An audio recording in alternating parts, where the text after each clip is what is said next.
மேற்கொள்ளணும்னு சொன்னா பேசாமல் இருந்தால் மூடனும் ஞானியாவான். சில நேரங்கள்ல சத்துருவுக்கு நம்ம பதில் சொல்றதை காட்டிலும், சத்துருவுக்கு நம்ம எதிர்த்து நிக்கிறத காட்டிலும் பேசாம அமைதியா இருந்தீங்கன்னா கர்த்தரே உங்களுக்காக யுத்தங்களை செய்வார்.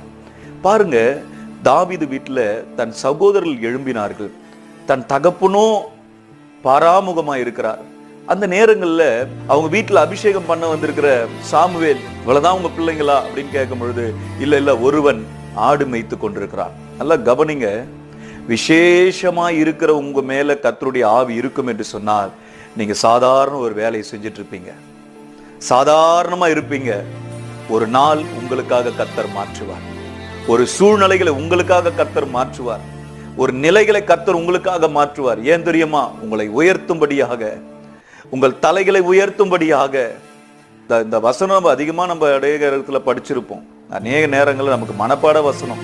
என் சத்துருக்கு முன்பாக எனக்கு ஒரு பந்தி ஆயத்தப்படுத்தி என்னை நீங்க காப்பாற்றுவீங்க, தேற்றுவீங்க, மாற்றுவீங்கன்னு சொல்லலாம்.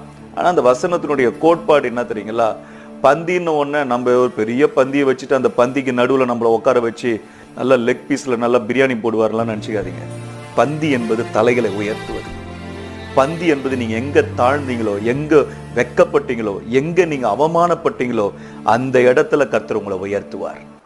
இந்த உயர்வை நீங்க உயர்த்தும் பொழுது நீங்க உங்க படிப்பு, உங்க திறமை, உங்க தாளந்தில் உயர்வு இல்லை, அந்த உயர்வு அபிஷேகத்தின் உயர்வது.